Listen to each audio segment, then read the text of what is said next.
Hello, everyone. Welcome to the Gems of Life show. My name is Fadhwa. I am your host. And today I have a special guest who is actually going to come in and talk to us. And it's a conversation, it's a dialogue, and we'll be talking more about the events that unfolded in London, Ontario. And this is regards to our brothers and sisters, our Muslim brothers and sisters who were taken from us so suddenly in the most horrific and most tragedy events that we could ever think that it will happen behind our own homes or walking down the street. This is something that is so close to us personally, personally for me as a Muslim woman, but more so also for my guest as well. Sarah, welcome to the show. Thank you so much, Fadhwa. Thank you for this invitation. I know we had the community, Kitchener-Waterloo region went through a lot of stuff. They had to do different vigils. They had to meet, in different places just to support the families. Do you remember that day when this happened? Because I had a day and a half later. It wasn't on the news on the day off. We found out a day later on in the evening. That's when everything started coming up. And to me, it was unbelievable. Like something like this, so horrific. How was it that we were not able to hear of it on the same day? Like, what was it for you? For me, I found it a day and a half, almost in the evening, the next day, later on in the evening, I found out. Yeah, it happened last Sunday. So it's been about 10 days. And we also found out, we were actually talking to somebody, a community, an organization in London. And, there was in the afternoon, I think around noon, the meeting was around noon, and I'd heard about it, and, there was something going on, but I didn't, ask to confirm or ask them what's going on. And that's true. It was that unthinkable was, confirmed later in the afternoon, just around, how you found out. We found out the same way. National Council of Canadian Muslims, they announced it, sort of confirmed it. There were obviously news came out as well at that time. Yeah, just completely. I mean, I think didn't sort of fathom. I think it took some time to even, for it to sort of seep in and for us to really comprehend, the enormity of it. And, I mean, this is the work that we do. I'm with the Coalition of Muslim Women. I coordinate.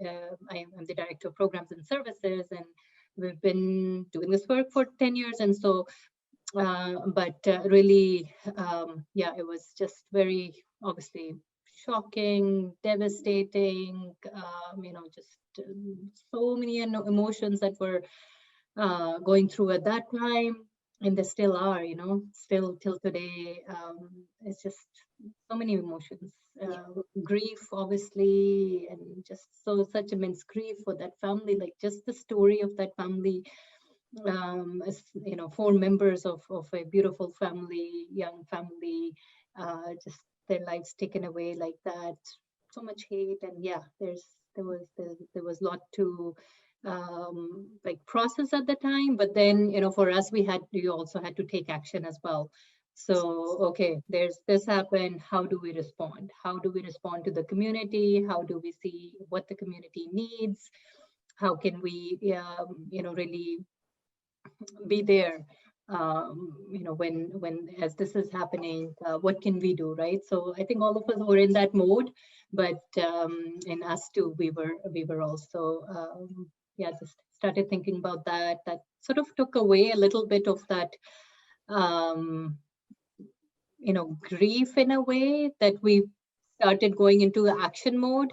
So just immediately, vigil that was held the next day, we were planning for that and contacting. So we weren't even, I guess, just an hour or two, we were thinking about it. And then immediately we went into that mode. Okay, what needs to be done?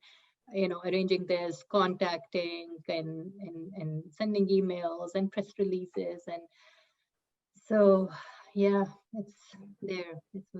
It was a rough day actually for a lot of Muslim community, actually all Muslim community. It got, you get hit.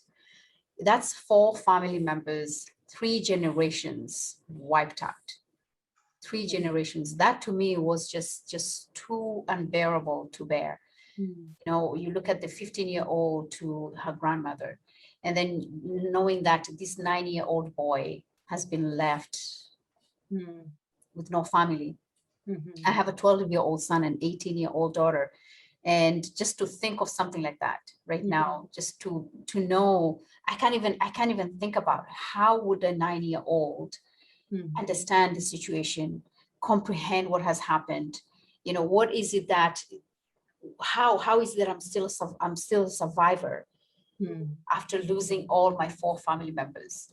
Any word on that young boy? Yeah, Fadhwa, just the story that we're hearing of those initial moments when he's with his mother, and the mother is obviously suffered fatal injuries, and he's just beside him and asking her that, okay, this is enough, we need to go back home.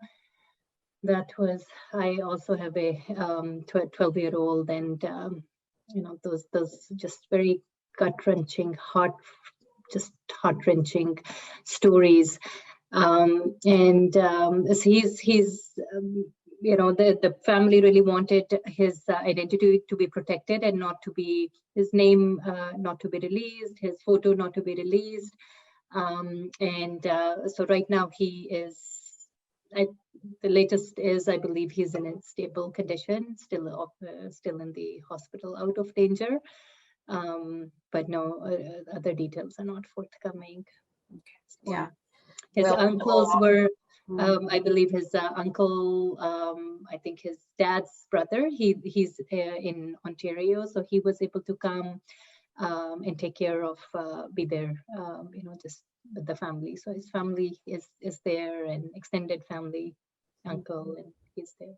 Yeah, it's hard to just lose one person and to lose all 4.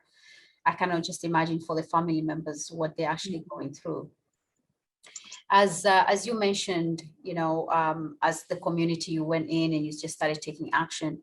What were some of the incidents or messages you're getting from the community? Because let me tell you, from the day that happened, even now, as I'll get off the parking lot, I'm at the supermarket, I'll go by Walmart or Canadian Tire, and I'm walking and I'll just feel like somebody's behind me, or the car driving is coming to my side.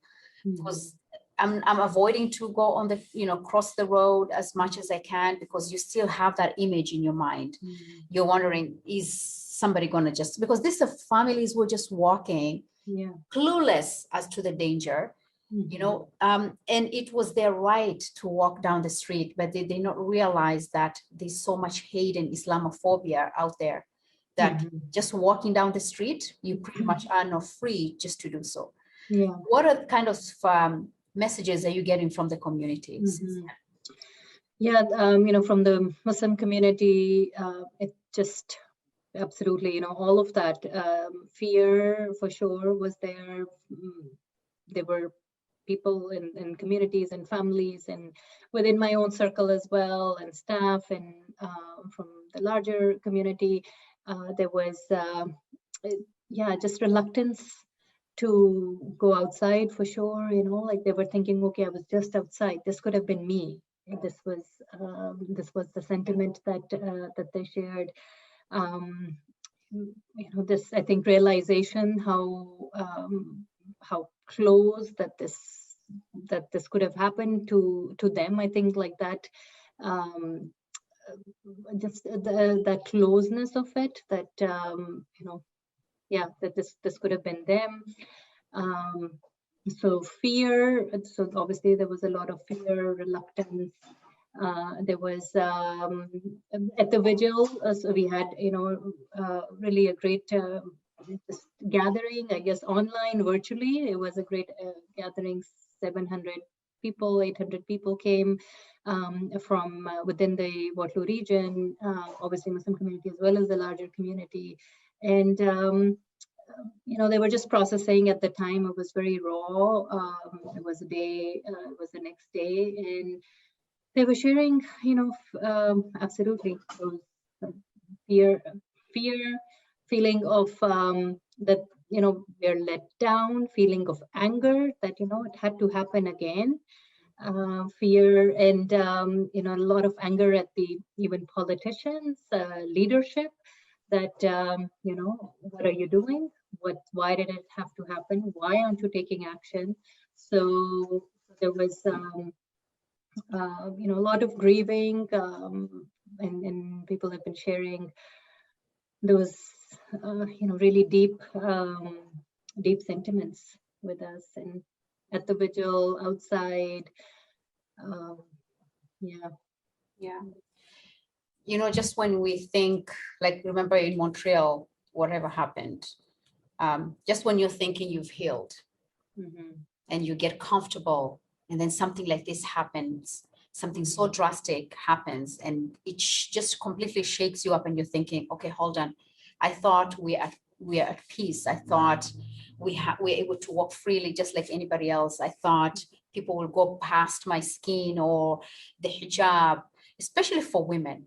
Especially for women. I have even my 18-year-old daughter. Right now, I'm constantly worried for her when I'm not there with her, right? Because I don't know what kind of things that she'll be faced with. I know she's been faced with a lot of stuff.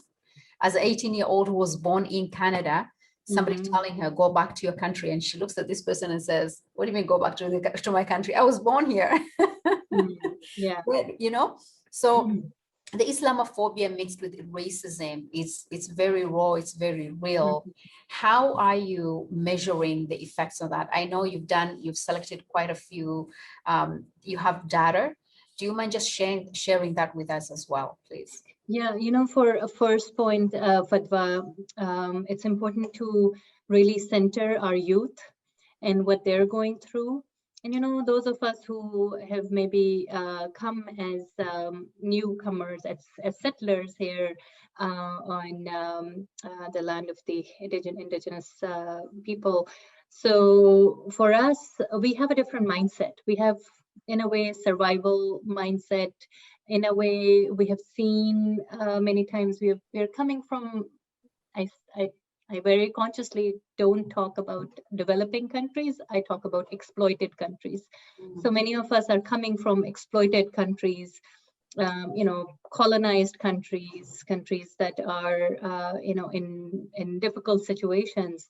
So we have that connection. We have seen, these kind of happenings maybe in ourselves or news. We read about what is happening to our countries of origin, that we have absolutely a deep connection with.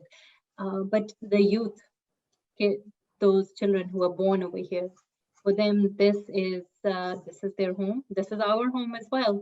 But that stronger connection, deeper connection. They have a different. It's a different world for them. They really, this is all they know. And they're not connected to whatever is happening back home. So for them, this experience is very earth-shattering. For them, for someone to have the audacity to come and just ram and mow like human beings like this, it's really devastating. And we really have to center youth and what they're feeling, what they're going through at this moment. It's really different. I mean, I think it's all very gut-wrenching. It's all very heartbreaking. But kids who are asking questions like, can I is it okay if I go outside? I'm afraid to go outside. Is it okay if I don't know, play outside on the road like kids do?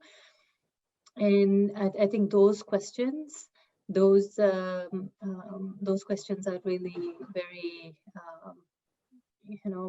depressing to hear, that kids have to think about their safety.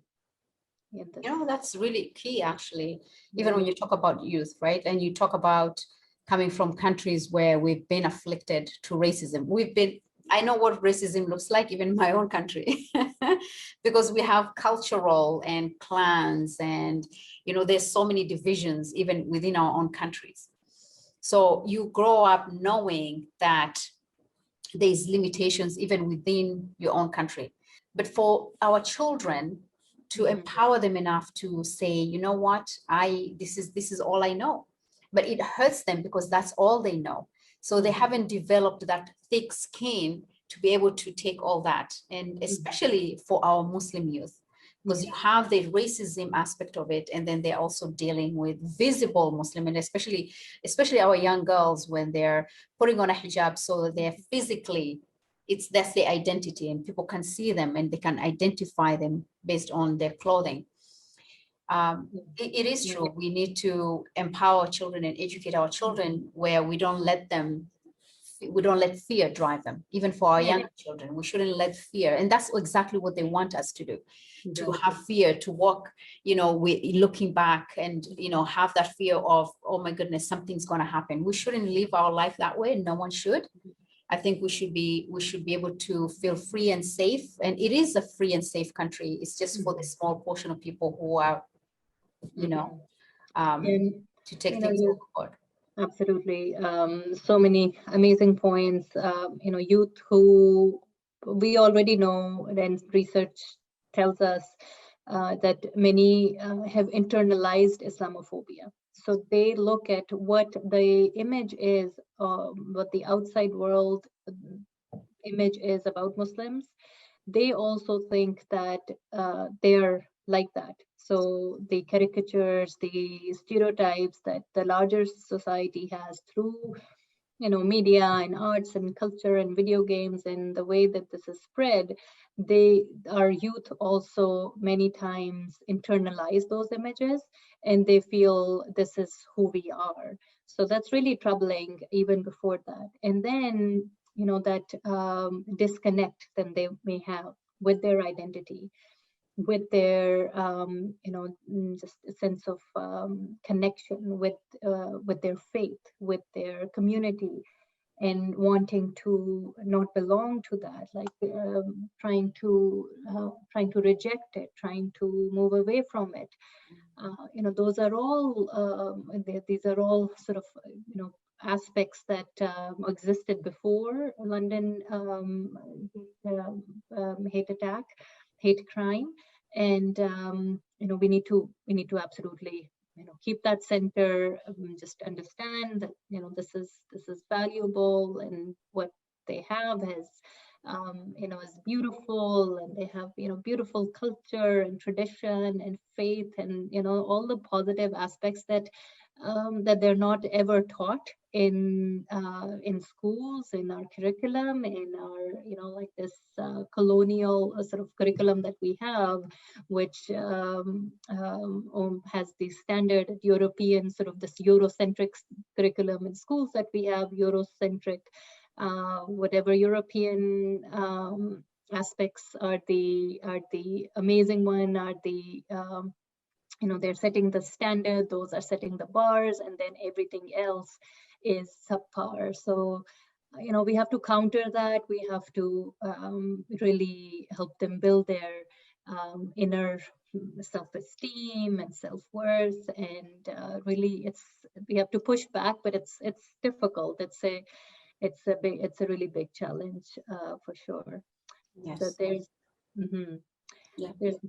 there's that, and you also then I don't know if we can talk on this, and you also asked about a reporting one, so I have that in mind as well. Yes, no, absolutely. We will actually talk about the reporting. I'm just going to touch on about educating our youth, especially. I think it starts with as parents being the role models. And because I see the youth being split between and have that disconnect like you talked about. They are disconnected with themselves because there's that confusion. Okay, I was born in Canada, I'm Canadian citizen, and then I have this culture, and faith, and then they feel like they're disconnected. Which way do I go?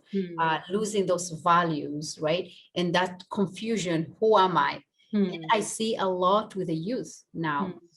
So it's for us to just come back from a place of empowerment, inspiring them to a point where, okay, these are your roots, to show them so that they can be proud. I think roots, when you have roots, that's your foundation of who you are, knowing where you came from, having that history, you know. But if they're lost between the two, halfway here and halfway there, it's very easy to get that disconnect, and they don't know who they are because they'll be too busy finding out, okay, I am Canadian, but then halfway they're still holding on to something they're not so sure about.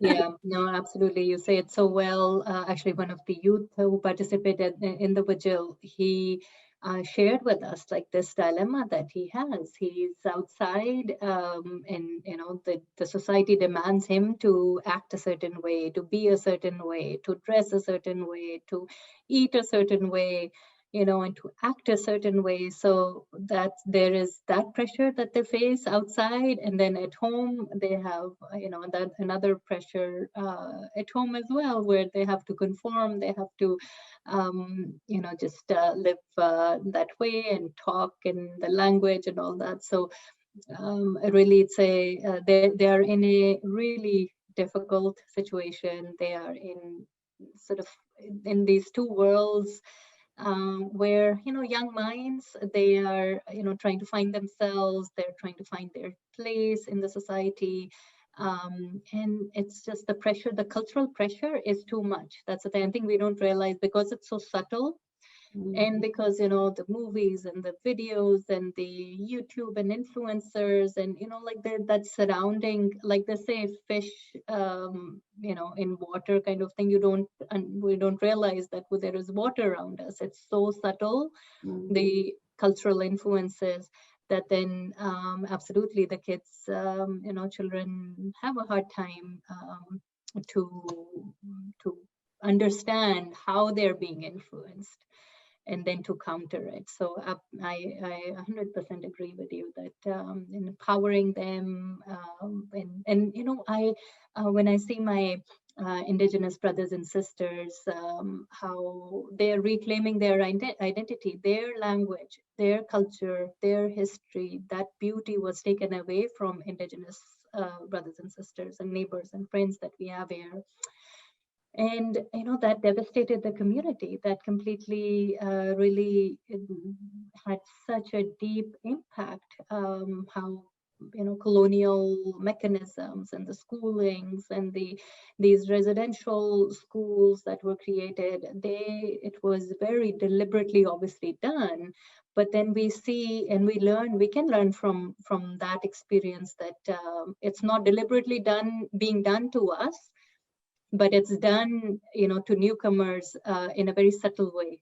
So we have to, you know, have these conversations with our youth, and, you know, just the importance and learnings from our Indigenous, I think, neighbors and friends and brothers and sisters. We can learn from their experience and just realize the importance of our roots and like heritage and yes, yeah, absolutely. Heritage roots, that's your foundation.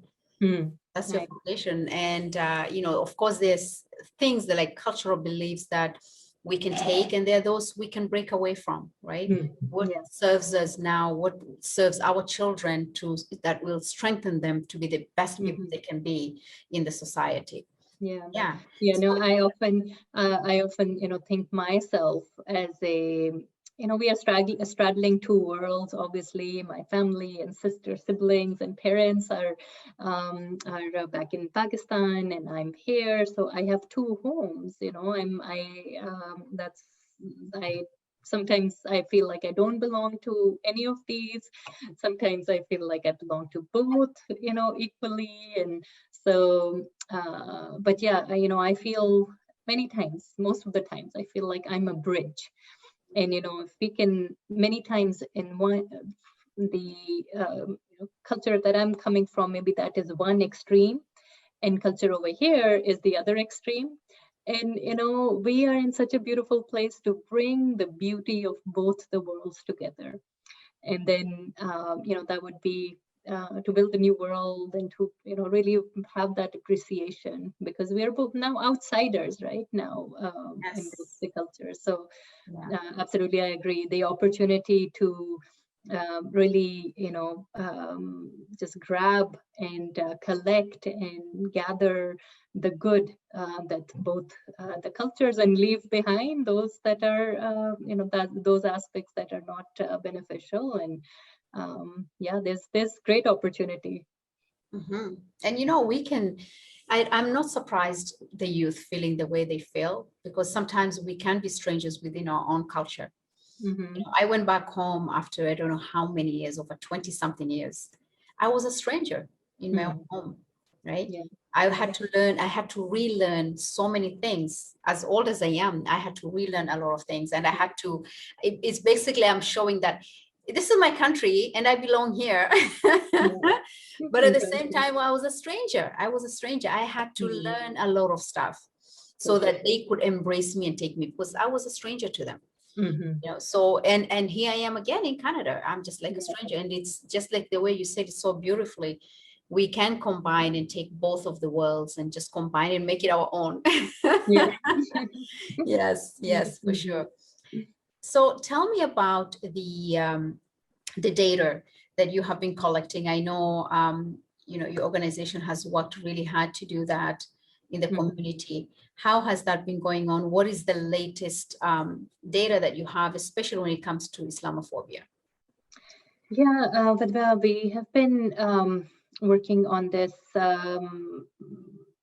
sort of area, Islamophobia, racism, and well, primarily for the first 8 years or so, it was primarily Islamophobia in particular, and gendered Islamophobia, because we know that women, as you mentioned, are visible. Many of us who wear the scarf, we are visible. And there's that intersectionality piece added sort of marginalization. And obviously for Black Muslim women, there is another like third, fourth layer that Black sisters have of anti-Black racism on top of xenophobia and sexism and all that. So yeah, that work has been there, and now we are, we have a quite comprehensive sort of strategy to counter this at a really this grassroots level. We are obviously based here in Kitchener-Waterloo, and so at a really top level, we do quite a bit of advocacy, with these large systems and school board and the police and the cities. And we had one Bill 21 when that was instituted as the law in Quebec. We we're working with the politicians to prepare statements and do all that work. So there's advocacy that we do. We do trainings, anti-Islamophobia training. So region of Waterloo and Wellbeing Waterloo region, city of Kitchener regularly. We do, it's a really comprehensive 7-hour training that we do split over 2 days. And it's very interactive, and so this is for sort of corporate clients, and but those who are serving Muslims and those who have Muslims as their staff. So that's the work that we do. And then at a individual level, we are serving the Muslim community and and as well as the larger community. So the larger community, we are, because at that individual level, then you're building bridges through acts of kindness. And, so we have blood drives, we have writing cards for elders, we have, this Ramadan Iftar that is hosted every Ramadan when we were hosting in person. And so we have tea and tales with Muslim women, showcasing the cultural diversity that is there in our community. So those are there. And then for the Muslim community, we have this reporting system. And so educating the community around what's the difference between hate crime and hate incident, and what's the importance of reporting, how to report it, how to respond if this happens, then how how should you respond to it. And then we have one-on-one support if it's Islamophobia or racism, xenophobia. If there's discrimination, for example, at work, then we provide one-on-one support. Mifra Awad, my colleague, she coordinates the project. The program name is Together Against Islamophobia. So she provides that one-on-one support. So with the data collection, basically, we actually launched a quite comprehensive reporting system in March. Yeah, it was March. And so there's a website, reportinghate.ca, where we are encouraging the community members to, report these incidents. Many times we, brush it off. We say, okay, this happened. We know it in our hearts that this was Islamophobic or racist, but we say, let it go. Let's move on. It wasn't so bad. Like all those kind of reasons and explanations and justifications we try to deny what really happened. So we are really encouraging, that we really need to know what is happening, who is this happening to, where is this happening, so that we can keep a track of it. We can do analysis. We have data. We have evidence. And we can, respond. Okay, if this is happening, these incidents are happening more in this area, location, then let's do something. Like let's respond to it in a informed manner. If this is happening at this particular workplace, okay, if we know that there have been a couple of reports coming from this job site.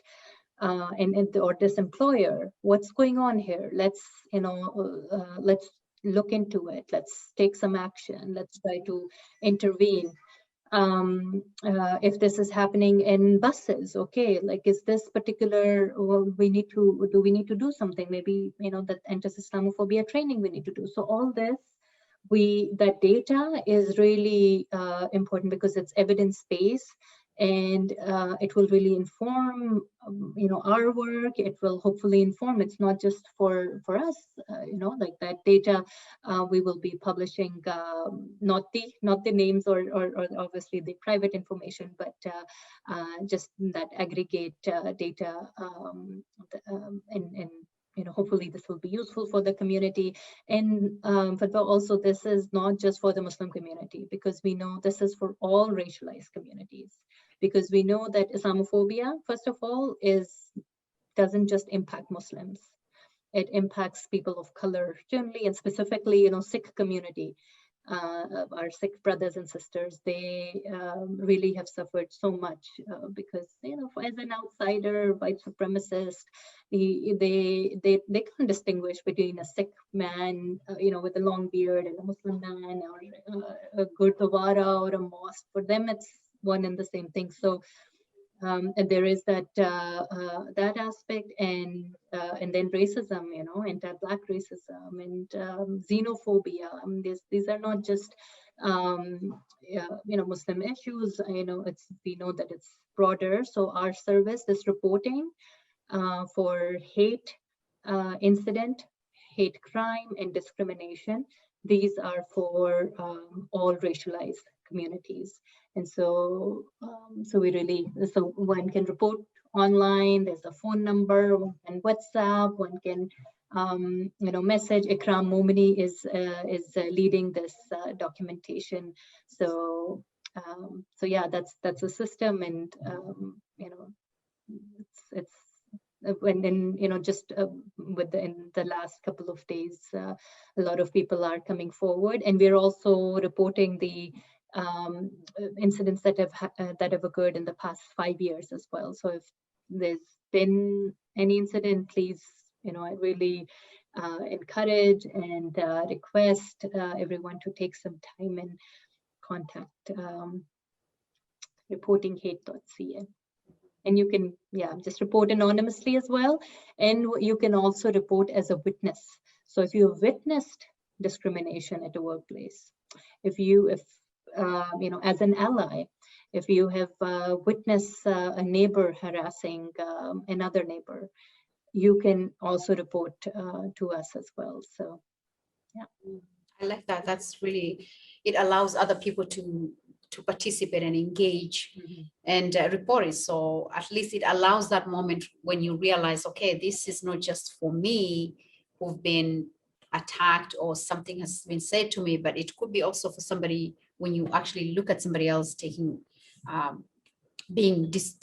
somebody's taking advantage of the other person, basically. Yeah. How do you, when somebody, what's the process like now? Somebody reports it online or on WhatsApp, they send you the message, they report it. What is the process? And what does the person hear from you? What is the process when it comes to that? Yeah, so online, if you go to reportinghate.ca, you will just click on the link if you're reporting for yourself or you're reporting for as a witness. And we will, there are certain fields that are mandatory, the date, the incident details, the location, but everything else is not mandatory. So it's really optional. And but we obviously do encourage those reporting to give us the details that will help us, with some of the things that I already mentioned. And then at the end, we ask if you would like to receive one-on-one support, if they would like to, if this is an issue that is ongoing, if this is something that they're troubled with, they are not comfortable going to the police. We provide, we ask for contact information or provide our contact information that they can, just contact and ask and get that one-on-one support. If someone is calling in person, there is obviously a dedicated phone. The person in charge is Ikram Al-Mumni, who has the phone. She will be responding. She'll be collecting data confidentially and just really responding and respecting, obviously, the wishes of the caller. And if there is need for further assistance, she will connect the reporter to our one-on-one support. So Mifra will take over for that one-on-one support. Do you find there's a spike anytime there's an incident? I know maybe that's an obvious question, but how, what's the spike range like? Yeah, there's that's really unfortunate. Like when we were just the day of that Monday, when we heard the news, immediately in our press release too, we said that beware of copycats, because that was really intense time, and we were warning our community members to be really, really vigilant, because unfortunately, after such a big tragedy, people, there is a spike. I mean, there's a lot of outpouring of love and support, which is, we have to mention that it's so beautiful. The people, we saw the images from London, thousands of people came and showed up and, wanted to just stand with the Muslim community. So we had that. We have this support here at the vigil, different vigils that took place in Waterloo region.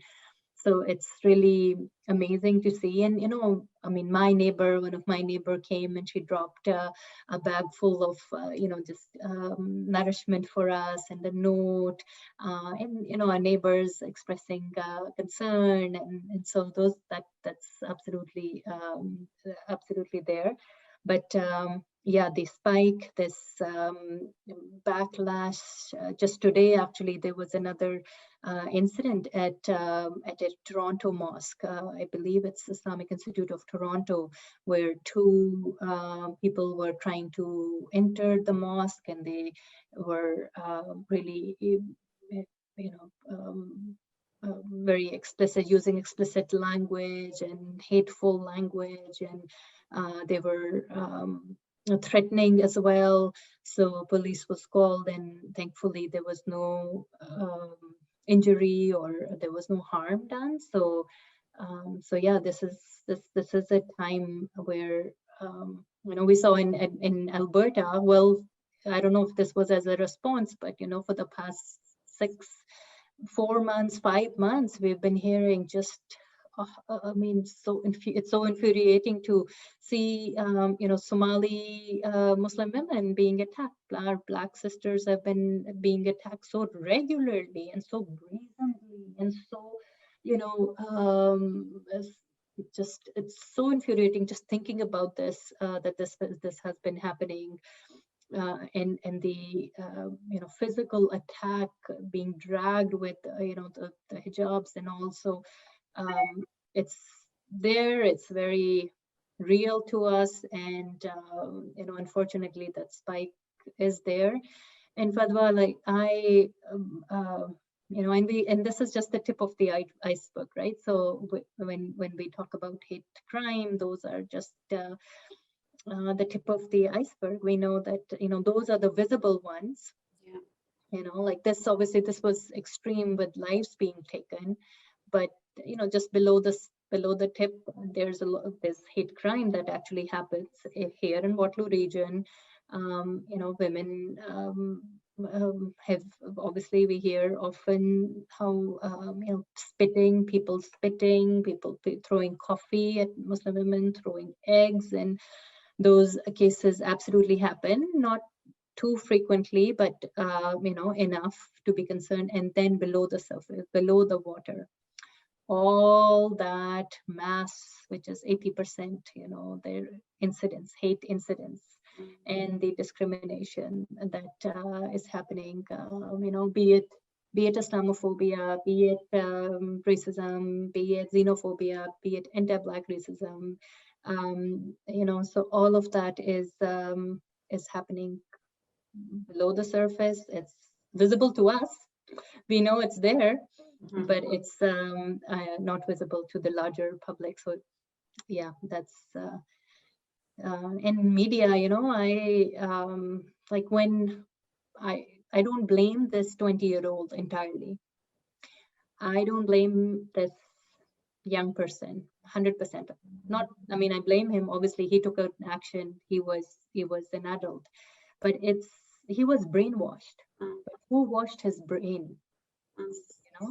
Who was the one who associated these Muslims, any Muslims, to be to have this negative connotation that they are out there to challenge and change our ways and change our culture and take over, all those stereotypes that they have.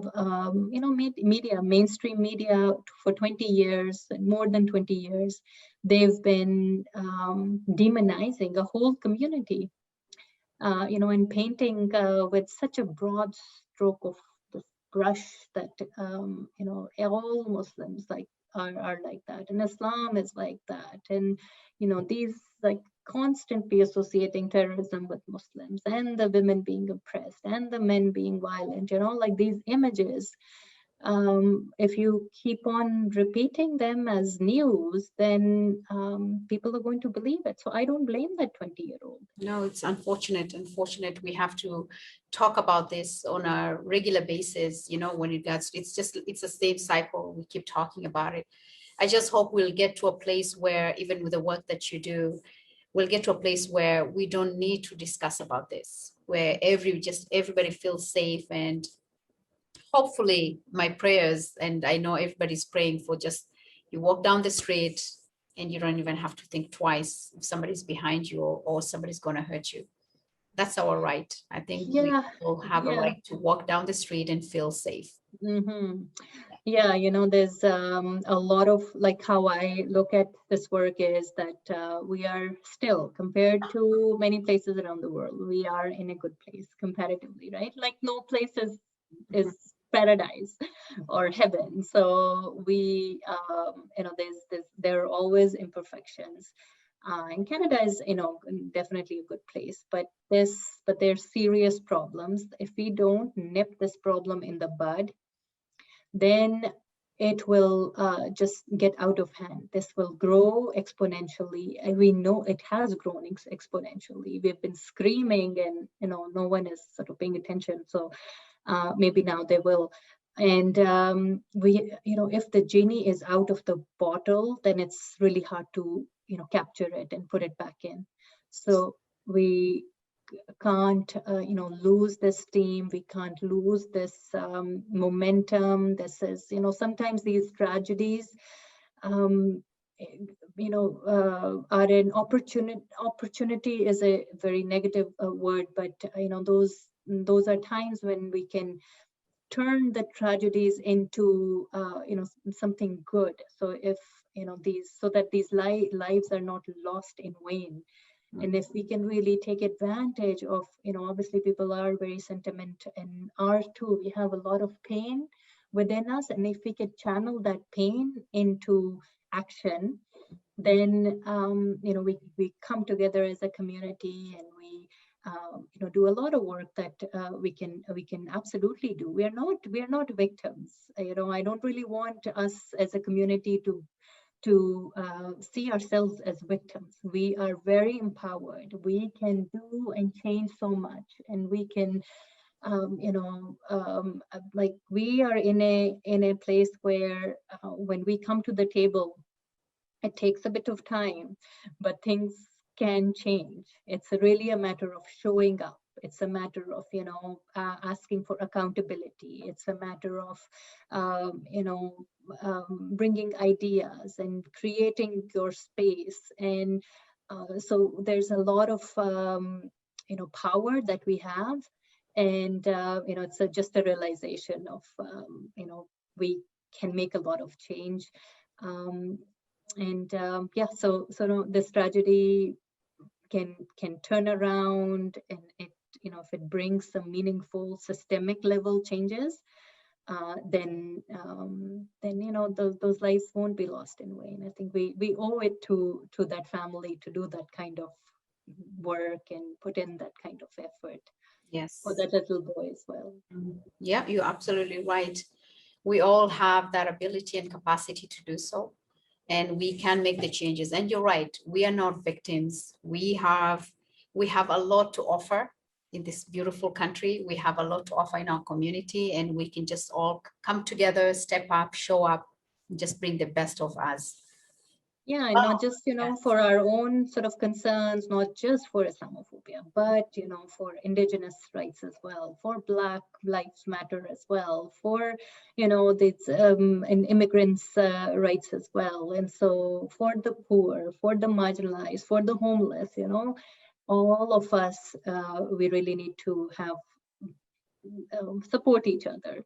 And, people like what you're doing, Fadhwa, like this is amazing, sharing those stories, sharing those, this perspective that we don't see this perspective. So each in our circle of influence, what can we do? I can't do this, but I'm strong in this. How can I make this strength work for the betterment of the community? So that circle of influence bit is also very, very key. Yes, absolutely. We all have the power to influence. Absolutely. And I love that. We are all human race. We are one race, and that's the human race. Yeah. And that's all that matters, Yeah, and beautiful, like we have the beautiful diversity. We love it. It's so beautiful. We are so lucky to experience it. Growing up, I didn't experience this diversity. So this is really beautiful, cherishing it, and then making it work for everyone. Yeah, and I guess that will be our last word. Celebrate, embrace our differences, embrace and celebrate our diversity.